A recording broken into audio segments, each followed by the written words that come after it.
നമസ്കാരം. ഈ തെരഞ്ഞെടുപ്പിൽ നിലനിൽപ്പ് തന്നെ അപകടത്തിലായ ചിലരുണ്ട്. അക്കൂട്ടത്തിൽ ഒരാളാണ് KB ഗണേഷ് കുമാർ.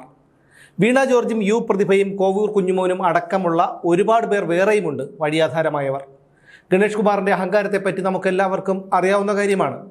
എന്തു വന്നാലും പത്തനാപുരത്തുകാർ തന്നെ കൈവിടില്ല എന്നുള്ള അമിതമായ ആത്മവിശ്വാസവും അഹങ്കാരവും ഗണേശനുണ്ടായിരുന്നു. തെരഞ്ഞെടുപ്പ് ഫലം പുറത്തു വന്നതോടെ അതില്ലാതായി. ഗണേഷ് കുമാറിന്റെ തോൽവിക്ക് കാരണം അദ്ദേഹത്തിന്റെ നാക്കാണെന്നാണ് CPMന്റെ കുന്നിക്കോട് ഏരിയ കമ്മിറ്റി യോഗത്തിൽ ഉയർന്നിരിക്കുന്ന വിമർശനം. തെരഞ്ഞെടുപ്പ് അടുത്തിരിക്കുന്ന സമയത്ത് ഗണേഷ് കുമാർ പല മാധ്യമങ്ങളോടും പ്രതികരിച്ചിരുന്നു. ഈ പ്രതികരണങ്ങളും പ്രസ്താവനകളും ഒക്കെ ഒഴിവാക്കേണ്ടതായിരുന്നു എന്നാണ് ഇപ്പോൾ കുറ്റപ്പെടുത്തൽ ഉണ്ടായിരിക്കുന്നത്. മന്ത്രിയുടെ ഓഫീസ് ജനങ്ങളുടെ ഒരു വിഷയത്തിലും ഇടപെട്ടില്ലെന്നും പാർട്ടി നേതാക്കളോട് പോലും പുച്ഛഭാവത്തോടെയായിരുന്നു അദ്ദേഹത്തിൻ്റെ ഇടപെടലെന്നും NSSുമായി ഉള്ള വിഷയമൊക്കെ വഷളാക്കിയത് ഗണേഷ് കുമാർ തന്നെയായിരുന്നു എന്നുമൊക്കെയാണ് ഇപ്പോൾ യോഗത്തിൽ ഉയർന്നിരിക്കുന്ന വിമർശനം. അതായത് ഈ തെരഞ്ഞെടുപ്പിലെ തോൽവിക്ക് മാത്രമല്ല, തദ്ദേശ തെരഞ്ഞെടുപ്പിലെ തോൽവിക്കും കാരണക്കാരൻ ഗണേഷ് കുമാർ തന്നെയാണെന്നായിരുന്നു പാർട്ടിയുടെ കണ്ടെത്തൽ.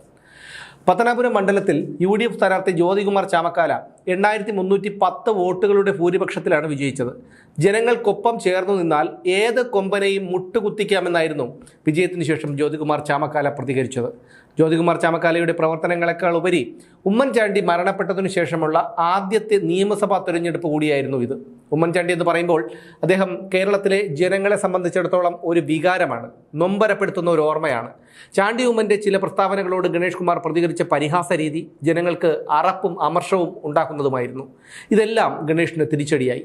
പിന്നെ പെൺവിഷയം. ഈ വിഷയം ഉയർത്തിക്കൊണ്ടുവന്നത് അദ്ദേഹത്തിൻ്റെ ഭാര്യ തന്നെയായിരുന്നു. പിന്നീട് പൊതുസമൂഹത്തെ പോലും കബളിപ്പിക്കുന്ന തരത്തിൽ ഇവർ പെരുമാറുകയും ചെയ്തു. CPMന് തന്നെ ഇനി നിലനിൽപ്പില്ല. അപ്പോൾ പിന്നെ CPMനോട് ഒട്ടി നിൽക്കുന്ന ഗണേഷിൻ്റെ കാര്യം നമുക്ക് ഊഹിക്കാവുന്നതേ ഉള്ളൂ. UDFന്റെ 7 അയൽപ്പക്കത്തേക്ക് പോലും ഗണേഷ് കുമാറിനെ അടുപ്പിക്കുകയുമില്ല. പിന്നെയുള്ളത് BJP ആണ്. അങ്ങോട്ടേക്ക് പോകാനുള്ള സാധ്യത ഇല്ലാതില്ല. ഒരുപക്ഷെ BJP 2 കൈയും നീട്ടി ഗണേഷ് കുമാറിനെ സ്വീകരിച്ചെന്നിരിക്കും. അങ്ങനെ സ്വീകരിച്ചാൽ അതിൻ്റെ ഫലം അവർ പിന്നീട് അനുഭവിക്കുകയും ചെയ്യും. തെരഞ്ഞെടുപ്പ് ഫലം അറിഞ്ഞതിന് ശേഷം ഗണേഷ് കുമാർ നടത്തിയ പ്രതികരണവും ജനങ്ങൾക്ക് അവമതിപ്പുണ്ടാക്കി. തൻ്റെ അച്ഛൻ്റെ എച്ചിൽ തിന്നവരാണ് തന്നെ തോൽപ്പിച്ചത് എന്നൊക്കെയായിരുന്നു ഗണേഷ് കുമാറിൻ്റെ അധിക്ഷേപം. സോഷ്യൽ മീഡിയ തള്ളുകളിലൂടെ തിരിച്ചു വരാനുള്ള ശ്രമവും പ്രതീക്ഷിച്ചതുപോലെ ഫലം കണ്ടില്ല. ചുരുക്കി പറഞ്ഞാൽ ഗണേഷ് കുമാറിൻ്റെ ബ്രാക്കറ്റ് പാർട്ടി ഏറെക്കുറെ അന്ത്യശ്വാസം വലിച്ച അവസ്ഥയിലാണെന്ന് സാരം.